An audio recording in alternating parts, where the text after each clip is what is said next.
اعوذ باللہ من الشیطان الرجیم بسم اللہ الرحمن الرحیم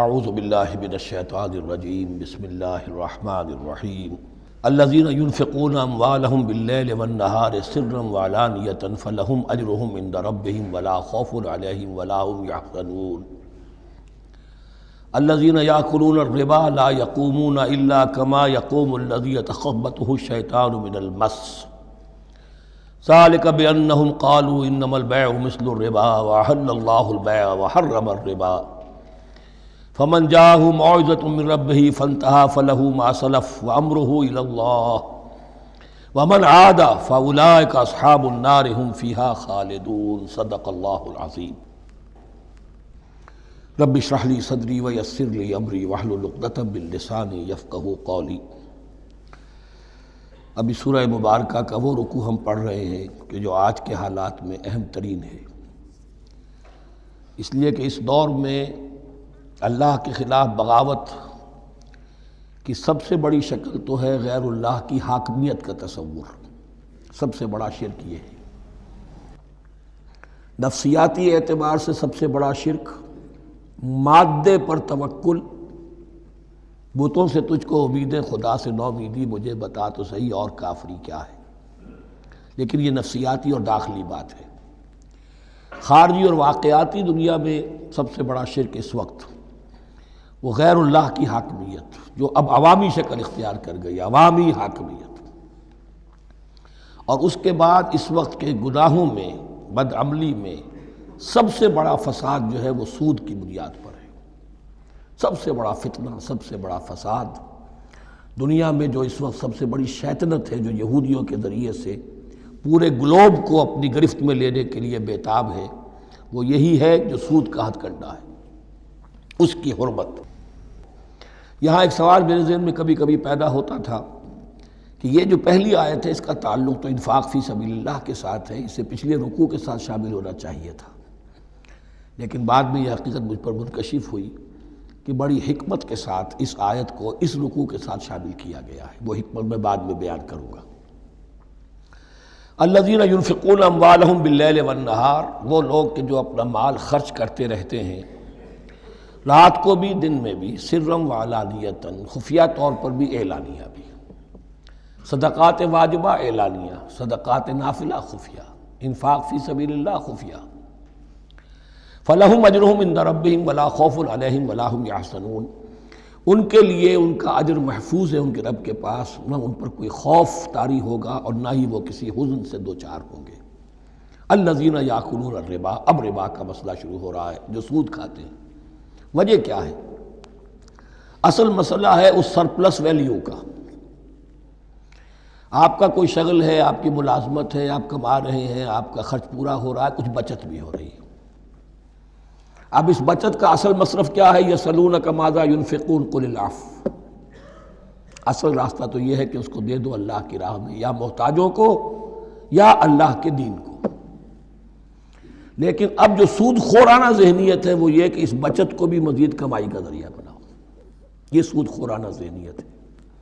لہذا اصل میں سود خوری انفاق کا کی ضد ہے، اور یہ عقدہ مجھ پر کھلا جبکہ القرآن یفسر بعضہ بعضا، اس اصول کے تحت جب سورہ روم کی آیات کا میں نے مطالعہ کیا، وہاں یہی شکل آپ کو نظر آئے گی کہ ان دونوں کو مقابلے میں لایا گیا ہے، اللہ کی رضا جوئی کے لیے انفاق اور ربا، سود پر رقم دینا۔ وما آتیتم من ربا لیربو فی اموال الناس فلا یربو عند اللہ، جو کچھ تم دیتے ہو سود پر کہ وہ بڑھے لوگوں کے مال میں، محنت وہ کر رہا ہے اور آپ اس کی کمائی میں سے آپ وصول کر رہے ہیں اپنے اس سرمایہ کی وجہ سے۔ تو یہ گویا کہ آپ کا مال اس کے مال میں اس کی محنت سے بڑھ رہا ہے، الذی ما آتیتم من ربا لیربو فی اموال الناس فلا یربو عند اللہ، اللہ کے ہاں بڑھوتری نہیں ہوتی.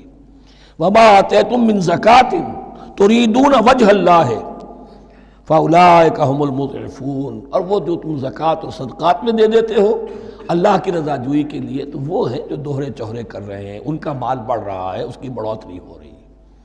تو انفاق فی سبیل اللہ، صدقات، زکوٰۃ، اس کے بالمقابل، اس کے برعکس ہے اپنی اس بچت کے مال کو.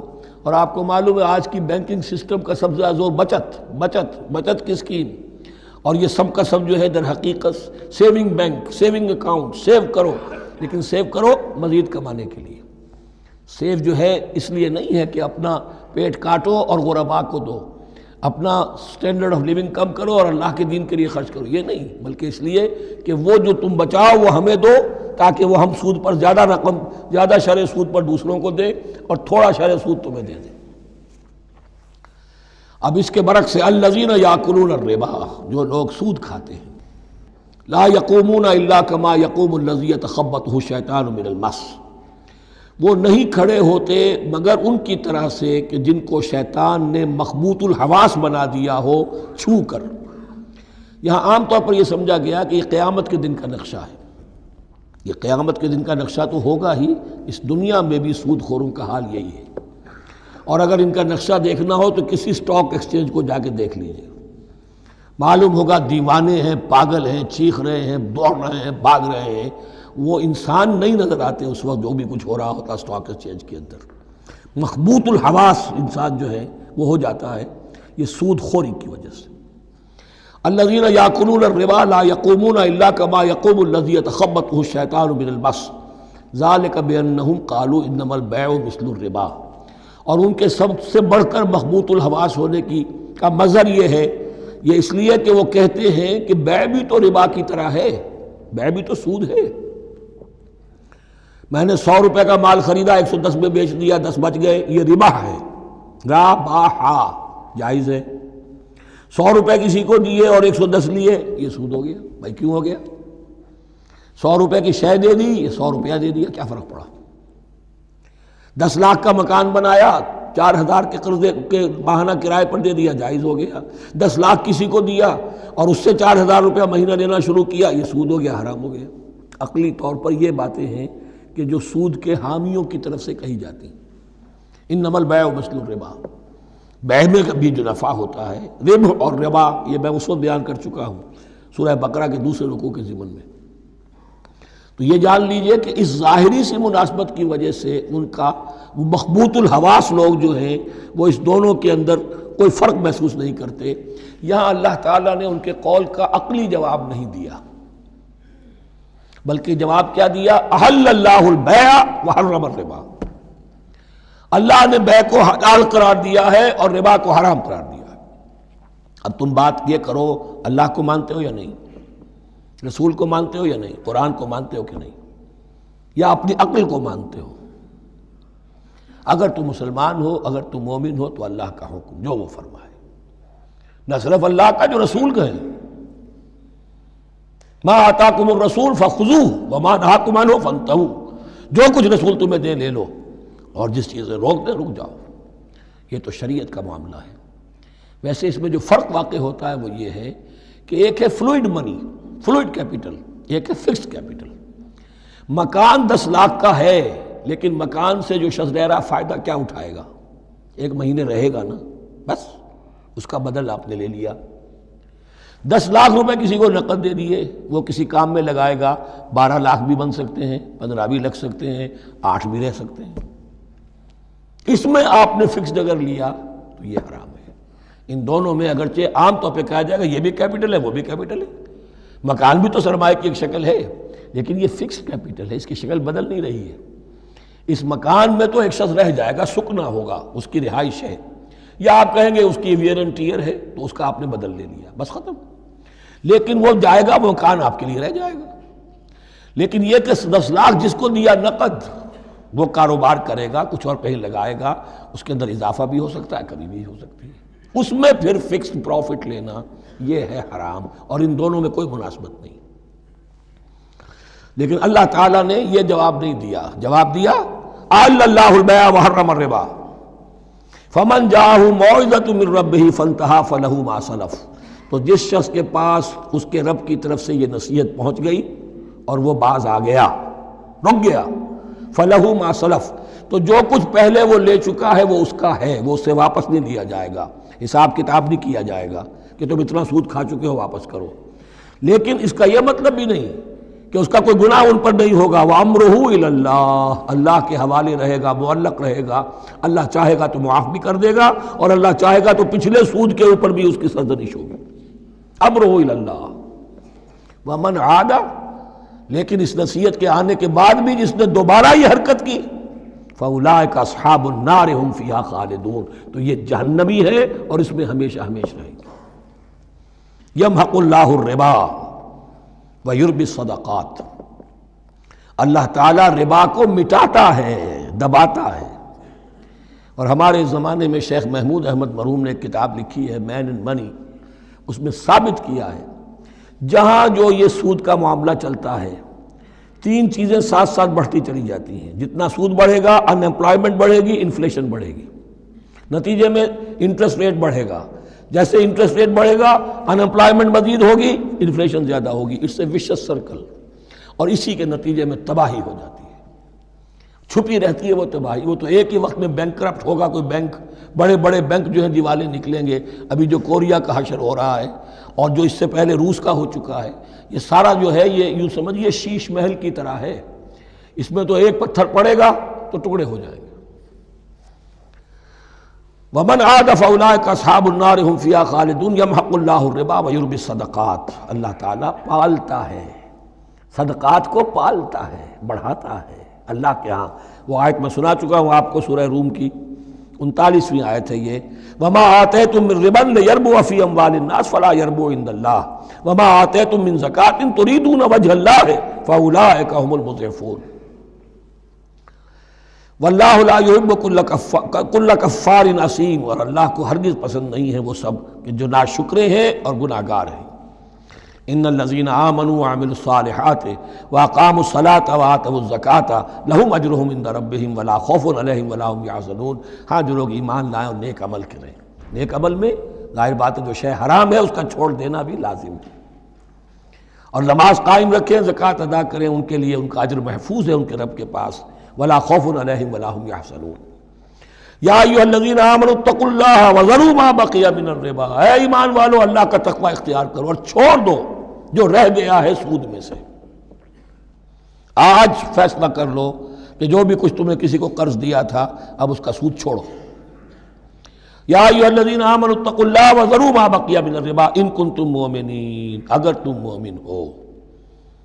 فَإِن لَمْ تَفْعَلُوا، اور اگر تم نے ایسا نہ کیا، باز نہ آئے، فَاعْذَنُوا، تو کان کھول کر سن لو، بِحَرْبٍ مِّنَ اللَّهِ وَرَسُولِهِ، اللہ اور اس کے رسول کی طرف سے اعلان جنگ۔ یہ الٹیمیٹم ہے، اگر باز نہیں آتے سود سے۔ دیکھیے کسی اور گناہ پر یہ بات نہیں آئی، اللہ اور اس کے رسول کی طرف سے اعلان جنگ۔ وَإِن تُبْتُمْ فَلَكُمْ رُءُوسُ أَمْوَالِكُمْ، اگر تم توبہ کرو تو تمہارے جو اصل راس المال ہیں وہ تمہیں لوٹا دیے جائیں گے۔ سود چھوڑ دو، راس المال واپس لے لو۔ لا تظلمون ولا تظلمون، نہ تم ظلم کرو سود لے کر اور نہ تم پر ظلم کیا جائے کہ تمہارا راس المال بھی دبا دیا جائے۔ لا تظلمون ولا تظلمون۔ وَإِن كَانَ ذُو عُسْرَةٍ، اور اگر تمہارا جو مقروض ہے وہ تنگی میں ہے، وہ تنگ دستی میں ہے، فَنَظِرَةٌ إِلَىٰ مَيْسَرَةٍ، تو انہیں انتظار کرو، پھر اسے مہلت دو کہ اس کی ہاں کشادگی پیدا ہو جائے، آسانی سے وہ آپ کی رقم، آپ کا قرض واپس کر سکے۔ لیکن اس سے بھی آگے وَأَن تَصَدَّقُوا خَيْرٌ لَكُمْ، تم صدقہ ہی کر دو۔ تمہارا بھائی غریب تھا، اس کو تم نے قرض دیا تھا، کچھ سود لے کر کھا بھی چکے ہو، اب جو ہے سود، اب تو باقی سود کو تو چھوڑا ہی ہے، اگر وہ راس المال بھی بخش دو اس کو، یہ انفاق ہو جائے گا، یہ قرض حسنہ اللہ کو ہو جائے گا، یہ تمہارا جو ہے ذخیرہ آخرت بن جائے گا۔ تو یوں سمجھیے کہ جو بھی جو ہے جس کو سرپلس ویلیو میں نے کہا تھا اسلامی معیشت کے اندر، جو بچت ہے آپ کی، اس بچت کا سب سے اونچا مصرف کیا ہے؟ صدقہ دے دو، انفاق کر دو۔ اس سے کم تر کیا ہے؟ قرض حسنہ، قرض دے دو کسی کو تاکہ وہ اپنی ضرورت چلا لے، اس کا کاروبار رکا ہوا تھا وہ چل پڑے گا اور تمہیں پھر وہ اپنی اصل رقم واپس کر دے گا. یہ قرض حسنہ اس سے کم تر درجہ ہے. تیسرا درجہ ایک اور بھی ہے جو جائز تو ہے مکروہ، پسندیدہ نہیں ہے. تم زیادہ ہی خسیس ہو، چلو مزاربت پر دے دو، اور مزاربت یہ ہے کہ رقم تمہاری کام وہ کرے گا. اگر بچت ہو جائے تو تم بھی لے لینا، اگر نقصان ہو جائے تو کوئی تاوان نہیں لے سکتے اس سے. یہ ہے مزاربت. اس کے بعد اگر تم کہو کہ میں دے رہا ہوں، مجھے اتنے % تو بہرحال تم نے دینا ہی دینا ہے، اس سے بڑھ کر حرام شے کوئی نہیں.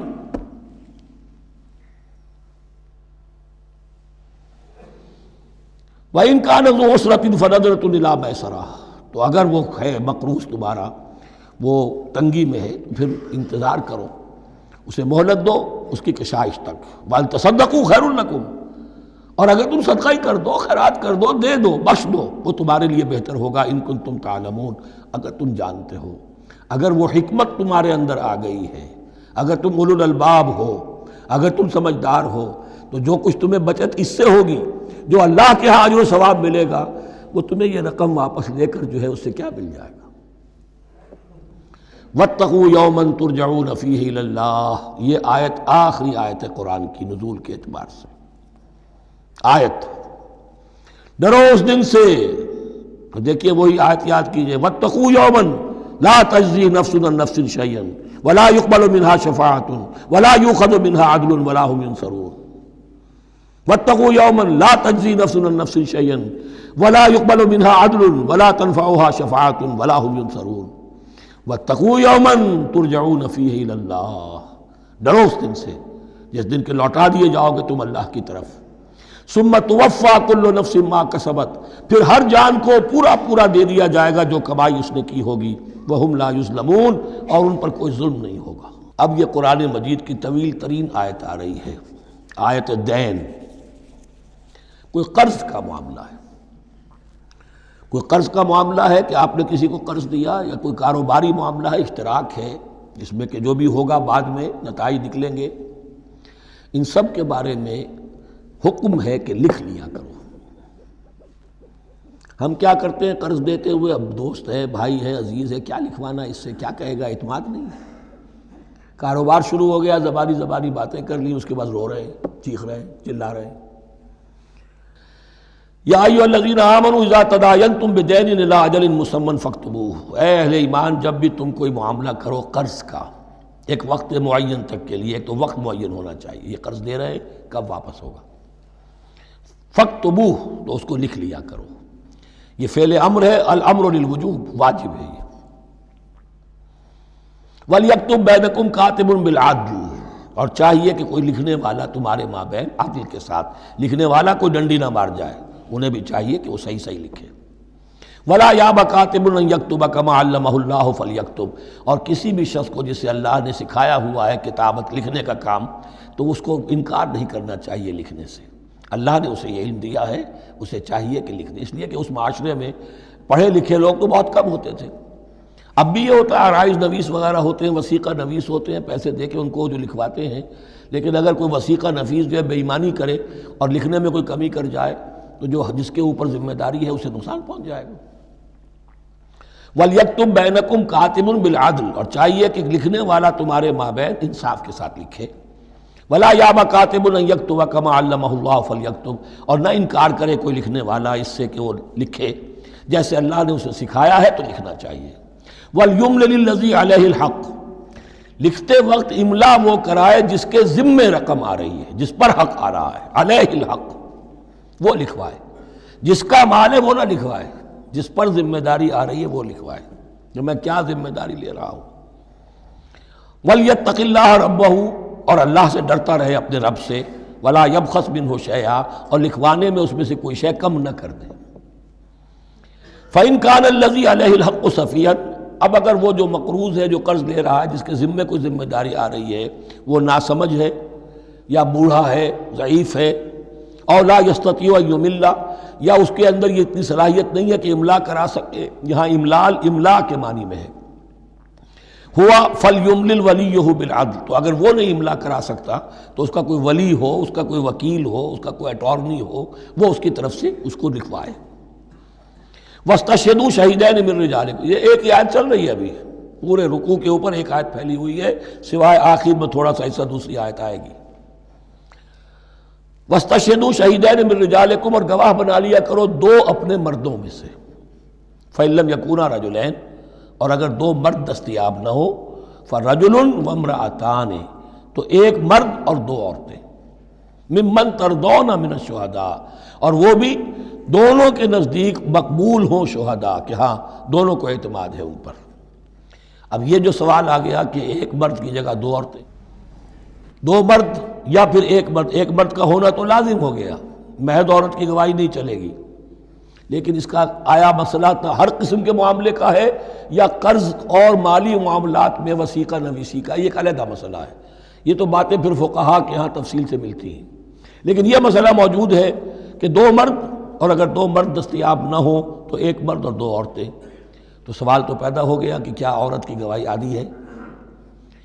ان تضل احداہما فتذکر احداہما الاخری، مبادا ان میں سے کوئی ایک بھول جائے تو یاد کرا دے دوسری۔ عقلی سوال پیدا ہو گیا، کیا مرد نہیں بھول سکتا؟ کیا جواب ہے اس کا؟ جواب یہ ہے کہ واقعتاً اللہ تعالیٰ نے عورت کے اندر نسیان کا مادہ زیادہ رکھا ہے۔ الا یعلم من خلق وہو اللطیف الخبیر، کیا وہی نہ جانے گا جس نے پیدا کیا ہے؟ اس نے پیدا کیا ہے، وہ جانتا ہے۔ نسیان کا مادہ کیوں زیادہ رکھا یہ بھی سمجھ لیجیے، عقلی بات ہے، منطقی بات ہے۔ She has to play the role of number 2، اسے مرد کے تابع رہنا ہے، جو نمبر 2 ہوتا ہے اس کے اوپر، اس کے کبھی احساسات کے اوپر، کبھی جذبات کے اوپر کوئی نہ کوئی کوفت، کوئی قدورت آتی ہے، اور اس میں اللہ تعالیٰ نے ان کا سیفٹی والو رکھا ہوا، بھول جانا، اگر بھولنا نہ ہو، یاد ماضی عذاب ہے یا رب چھین لے مجھ سے حافظہ میرا، یہ نسیان جو ہے یہ بھی ایک بہت بڑی نعمت ہے، ورنہ تو کوئی صدمہ دل سے اترے ہی نا، کوئی غصہ کبھی ختم ہوئی نا، تو بھولنے کا معاملہ یہ سیفٹی ویلو اللہ نے عورت میں زیادہ رکھا ہے، اس لیے کہ اسے مرد کے تابع ہو کر رہنا ہے، اور جب تابع ہو کر رہنا ہے تو اسے زیادہ اس کے احساسات پہ، جذبات پر زیادہ مواقع آئیں گے کہ اس کو کچھ زک پہنچے، اس کے لیے یہ سیفٹی ویلو کہ نسیان ہے یہ زیادہ رکھ دیا گیا ہے۔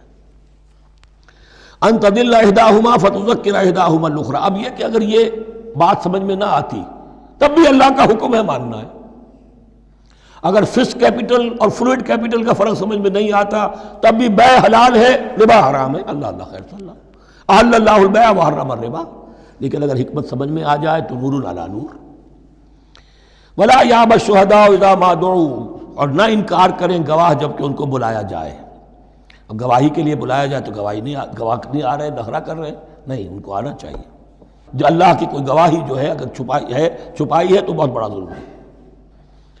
ولا تسأموا، اور اس سے تھکو مت، کسل مت کرو، سستی مت کرو، ان تکتبوہ، کہ تم لکھو اسے، صغیراً او کبیراً، چاہے چھوٹا معاملہ ہو چاہے بڑا ہو، الی اجلہ، وقت معین کے لیے، اتنا قرض دے رہا ہوں، اتنے وقت میں آپ نے مجھے لوٹانا ہے، اس کے بعد آپ بڑھا سکتے ہیں، آپ دیکھ سکتے ہیں، اسے مزید مہلت دے سکتے ہیں، ایسے ہی حالات ہیں تو آپ معاف بھی کر سکتے ہیں، لیکن یہ کہ جب لکھنا ہے، حکم دیا جا رہا ہے تو اس میں اجل معین ہو، الی اجلہ، اور اس میں چھوٹے بڑے کی تفریق نہ کرو، چاہے چھوٹا مسئلہ ہو بڑا لکھ لو، ذالکم اقسط عند اللہ، یہ اللہ کے نزدیک بھی زیادہ مبنی بر انصاف ہے، واقوم للشہادہ، اور گواہی کے لیے زیادہ قوی ہوگا اور زیادہ درست ہوگا، لکھی ہوئی شے ہوگی تو اب معاملہ جو ہے بہت واضح رہے گا، ورنہ زبانی یادداشت کے اندر کہیں کہیں جو ہے تعبیر ہی میں فرق ہو جاتا۔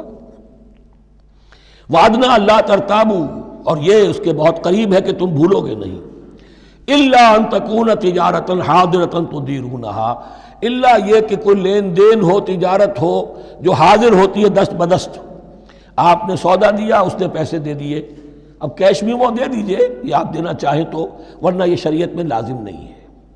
اگر ایسا دست بدست کا معاملہ ہے تو پھر یہ ہے کہ وہ تو ہو گیا ایکسچینج، وہ مال جو ہے دکاندار نے مال دیا، آپ نے پیسے دے دیے، اس کے لکھنے کی ضرورت نہیں ہے۔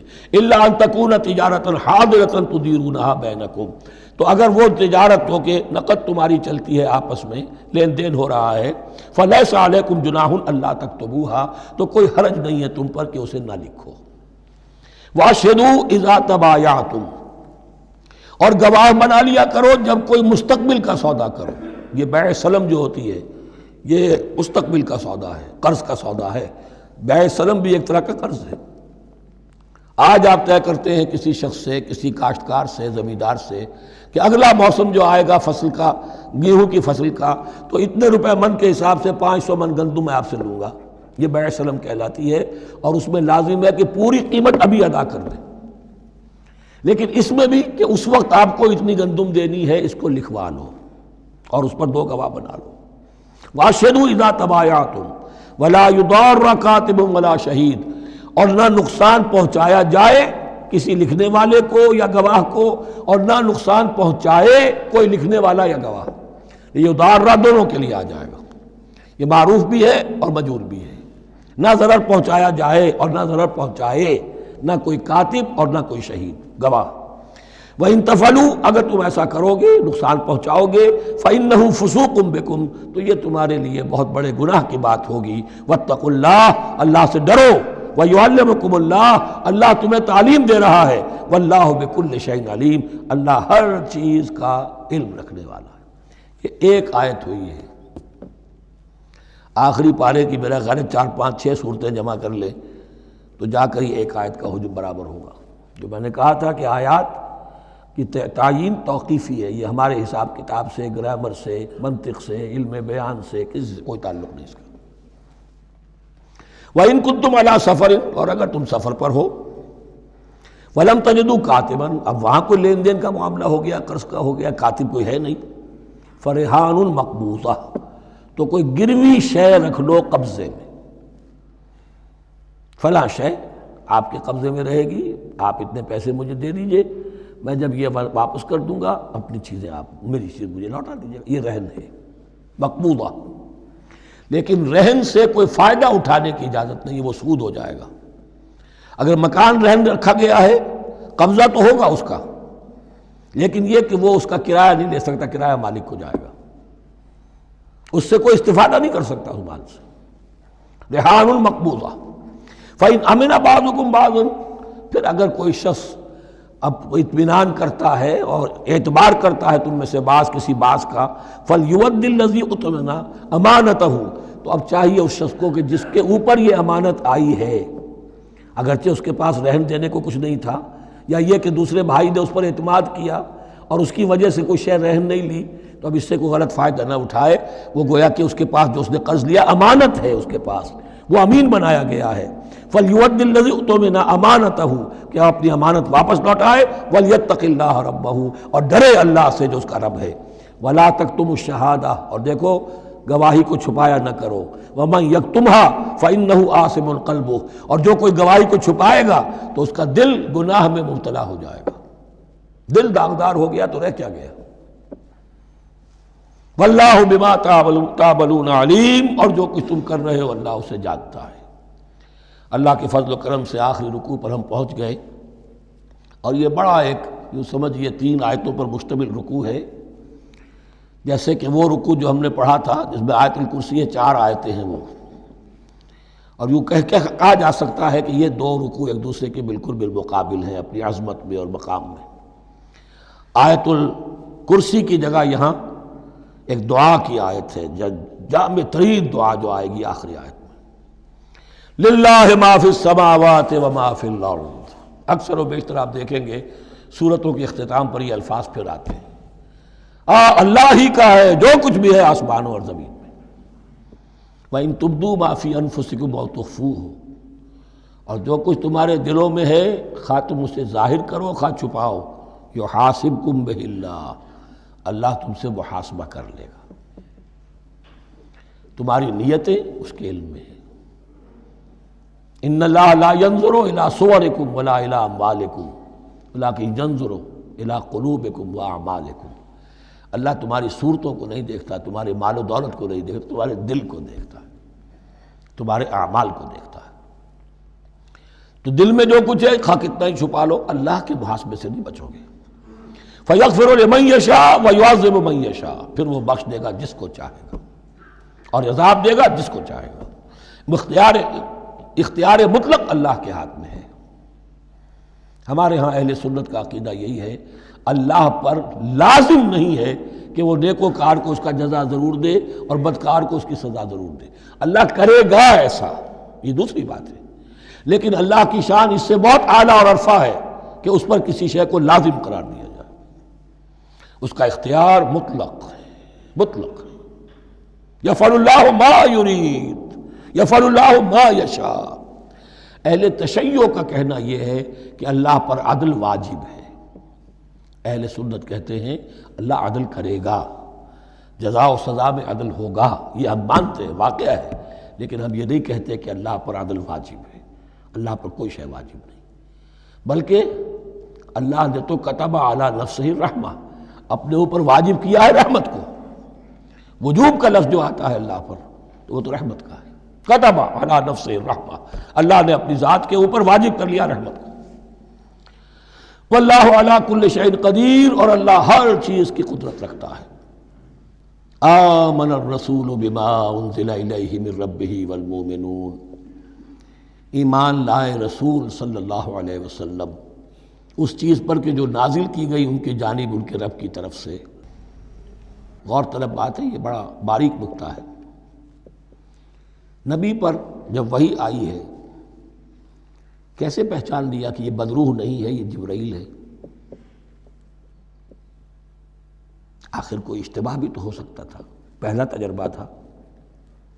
اس سے پہلے نہ آپ نے کہانت سیکھی، نہ آپ نے کوئی اور اس طرح کی نفسیاتی ایکسرسائزز کی، آپ تو کاروباری آدمی تھے، ایک بہت ہی بھرپور زندگی گزار رہے ہیں، اہل و عیال والے ہیں، کاروبار کر رہے ہیں، ہائی ایسٹ لیول کا کاروبار ہے۔ تو فطرت جو ہے وہ پہچانتی ہے، نبی کی فطرت وہ اتنی پاک اور صاف ہوتی ہے کہ اس کے اوپر کوئی بدروح کا کوئی اثر ہو ہی نہیں سکتا۔ بہرحال ہمارے لیے بڑی تسکین کی بات ہے کہ اللہ تعالیٰ نے رسول کے ایمان کے تذکرے کے ساتھ ہمارے ایمان کا تذکرہ کیا۔ آمن الرسول بما انزل الیہ من ربہ والمؤمنون، ایمان لائے رسول صلی اللہ علیہ وسلم اس چیز پر جو نازل کی گئی ان کی جانب ان کے رب کی طرف سے، اور ایمان لائے صاحب ایمان۔ اللہم ربنا اجعلنا منہم، اللہم ربنا اجعلنا منہم۔ کل آمن باللہ وملائکتہ وکتبہ ورسلہ، یہ دوسرا مقام ہے سورہ بقرہ کے اندر جس میں ایمان کے جو اجزاء ہیں ان کو گنا گیا ہے۔ کچھ یاد ہے آیت البر؟ لیس البر ان تولوا وجوہکم قبل المشرق والمغرب ولکن البر من آمن باللہ والیوم الآخر والملائکۃ والکتاب والنبیین۔ یہاں بھی اسی طرح ہے، کل آمن باللہ وملائکتہ وکتبہ ورسلہ لا نفرق بین احد من رسلہ۔ اور یہ تیسری مرتبہ بات آ گئی ہے کہ رسولوں کے درمیان کوئی تفریق نہیں کی جائے گی۔ کہاں؟ پہلے تو آیا تھا 16ویں رکوع میں، لا نفرق بین احد منہم ونحن له مسلمون، اور اس سے بھی پہلے آیا تھا والذین یؤمنون بما انزل الیک وما انزل من قبلک، وہ لوگ جو ایمان رکھتے ہیں اس پر بھی جو ہے نبی آپ پر نازل کیا گیا اور اس پر بھی جو آپ سے پہلے نازل کیا گیا۔ لا نفرق بین احد من رسلہ، ہم اس کے رسولوں میں سے کسی کے مابین کوئی تفریق نہیں کرتے۔ تفضیل اسی صورت میں ثابت ہے، تلک الرسل فضلنا بعضهم علی بعض منہم من کلم اللہ ورفع بعضهم درجات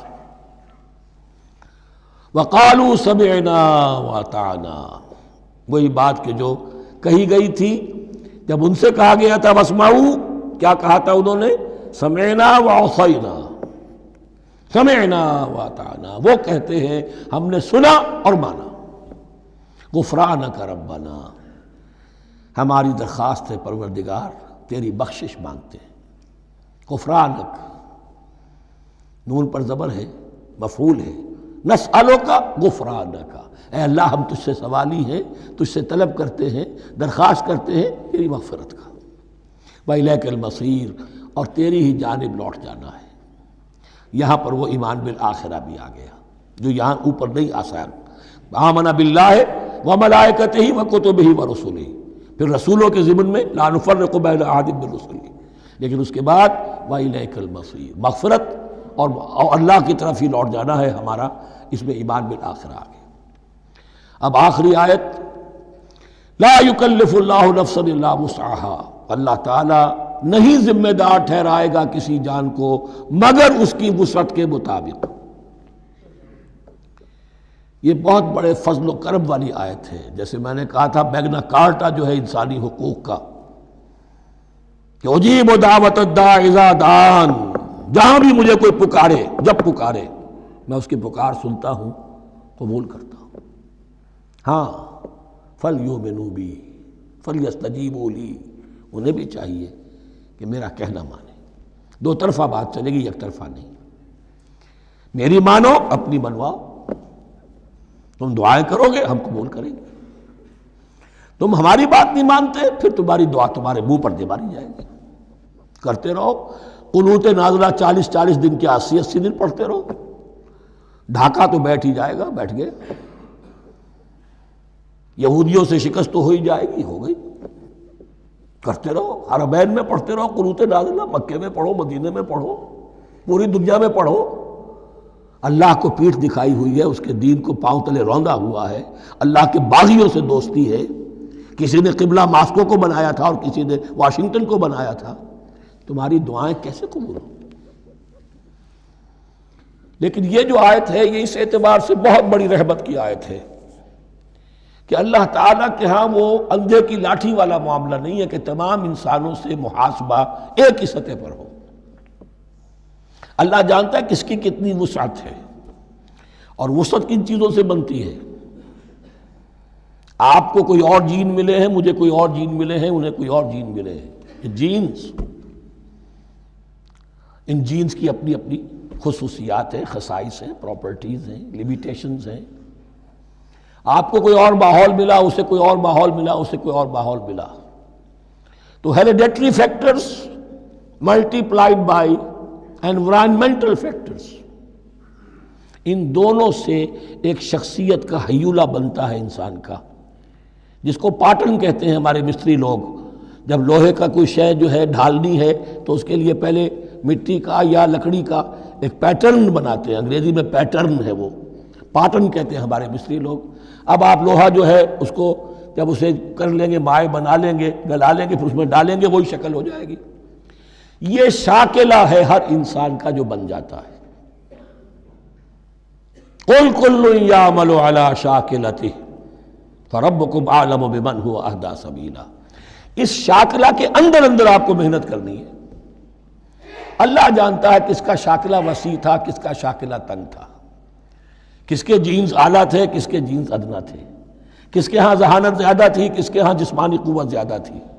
جو بھی کچھ اس نے دیا ہے، جس کو وہاں ہم نے رکھا اس کو وہاں رکھا، اس نے وہاں تعلیم پائی، اس نے یہاں تعلیم پائی، جو بھی انوائرمنٹل فیکٹرز آئے ہیں، جو بھی جینیٹک فیکٹرز آئے ہیں، سب اللہ کے علم میں ہیں۔ ان سب کو ملحوظ رکھ کے اللہ حساب لے گا۔ جو شاکلہ ہم نے تمہیں دیا تھا اس میں تم نے کیا کیا؟ ایک شخص کے اندر فرض کیجئے استعداد ہی ہے 20 درجے کی استعداد ہے، اس نے فرض کیجئے 18 درجے کام کر دیا، کامیاب ہو گیا۔ کسی میں استعداد 100 درجے کی تھی، اس نے 50 درجے کیا، ناکام ہو گیا۔ حالانکہ کمیت کے اعتبار سے 50 درجے زیادہ ہے 18 درجے سے، لیکن یہ 18 درجے کا کام وہ کر رہا ہے جس کے اندر استطاعت تھی ہی 20 کی، یا 18 ہی کی تھی، اس نے پوری کر دی۔ اور 50 درجے والا وہ جس کو اللہ نے دے رکھی تھی 1000 کی استطاعت، اس کا وہ 50 بیکار ہو گیا۔ تو اللہ تعالیٰ کا محاسبہ جو ہے انڈیویجول ہے، اس لیے فرمایا گیا کلہم آتی ہے یوم القیامت فردا، ان میں سب لوگ اس دن قیامت کے دن سب آئیں گے اکیلے اکیلے، تنہا تنہا، ہر ایک کا حساب ہوگا وہاں، اور ہر ایک کا حساب ہوگا لا یکلف اللہ نفسا الا وسعها، اللہ ذمہ دار نہیں ٹھہرائے گا کسی بھی جان کو مگر اس کی وسعت کے مطابق۔ البتہ اس کا اب ایک ریورس ہے۔ ہوتا کیا ہے، ہم سمجھتے ہیں دنیا میں تو بھاگ دوڑ کر رہے ہیں، اور دین اجی ہمارے اندر تو استطاعت، دین کے کام کی صلاحیت ہی نہیں ہے۔ دنیا میں دیکھیں بڑے کامیاب، تیزی کے ساتھ دوڑ رہے ہیں کامیاب پر کامیاب. دین ہمارے اندر تو استطاعت نہیں ہے، استعداد ہی نہیں ہے، کیا کریں؟ یہ دھوکہ ہے، سیلف ڈسیپشن ہے. استعداد اور استطاعت کے بغیر اور صلاحیت اور ذہانت کے بغیر دنیا میں بھی آپ کما نہیں سکتے، محنت نہیں کر سکتے، کوئی نتائج حاصل نہیں کر سکتے. یہ دھوکہ اپنے آپ کو نہ دیجیے. یہ ہے جو کچھ کر سکتے ہو کیجیے، کھودیے اپنی شخصیت کو، کھود کر جو نکال سکتے ہو نکال دیجیے. ہاں آپ نکال سکیں گے اتنا ہی جتنا آپ کے اندر ودیت ہے، زیادہ کہاں سے لے آئیں گے؟ اور اللہ نے کس میں کیا ودیت کیا ہے وہ جانتا ہے. اس کا حساب لینا جو ہے، محاسبہ، وہ اس پر ہے کہ جو اس نے تمہیں دیا ہے.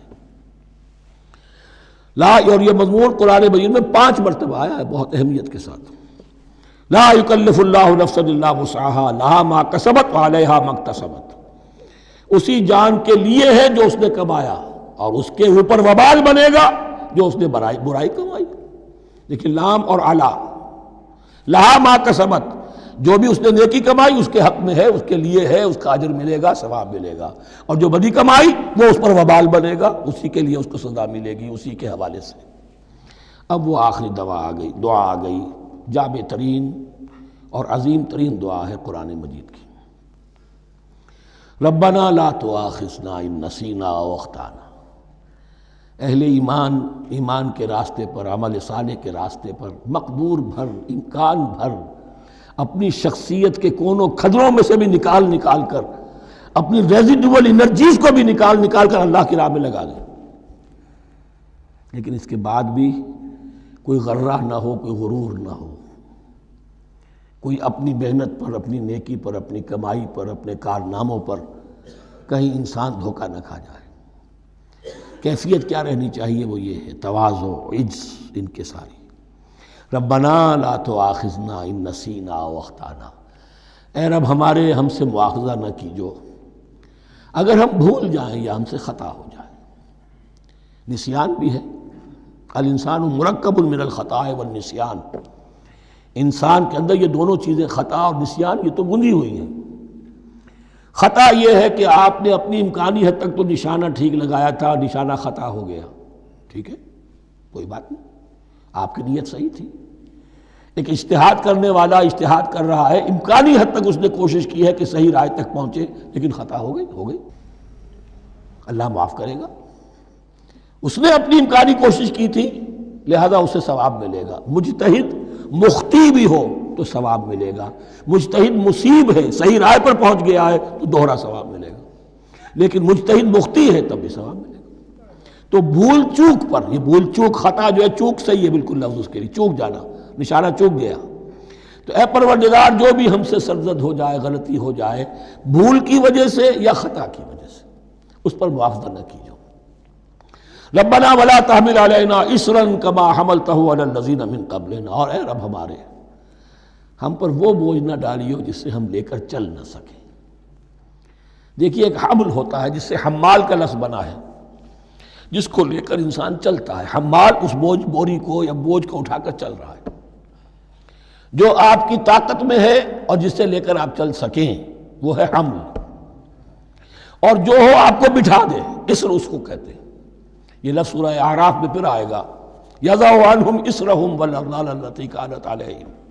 حضور کی شان یہ بھی تھی کہ انہوں نے لوگوں کے بوجھ جو ان کی طاقت سے بڑھ کر تھے ان کے کندھوں سے اتار دیے.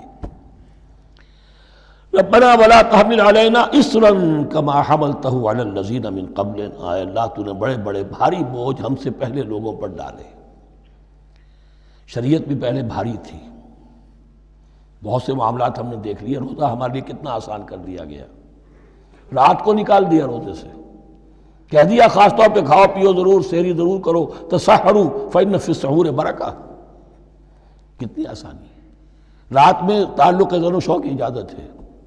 وہاں ان کے روزے میں چپ بھی تھا، چپ بھی رہو، نہ کھاؤ نہ پیو، نہ تعلق زن و شو، نہ گفتگو. تو آسانی کی ہے. ان کے ہاں یوم سبت کا حکم تھا اتنا سخت، کوئی کام نہیں کرو گے. ہمارے ہاں وہ تھوڑے سے وقت کے لیے، اذا نودی للصلاۃ من یوم الجمعۃ فاسعوا الی ذکر اللہ وذروا البیع. اذان سے لے کر اور نماز کے ادا ہو جانے تک ہر کاروبار دنیاوی حرام ہے، لیکن اس سے پہلے اس کے بعد آپ کر سکتے ہیں، تو آسانی ہے۔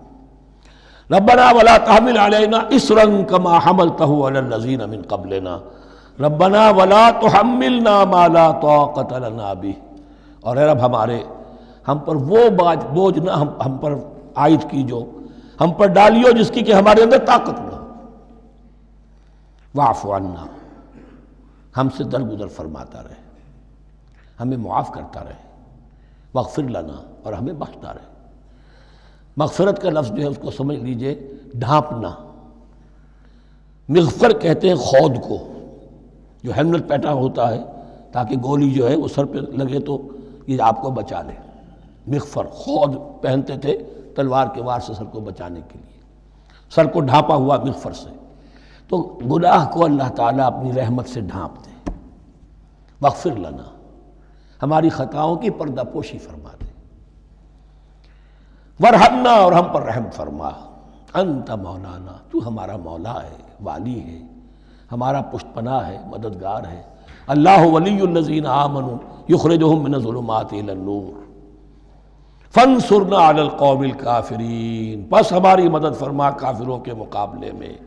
انہی الفاظ پر وہ دعا ختم ہوئی تھی جو طالوت کے ساتھیوں نے کی تھی علیہ الصلوۃ والسلام۔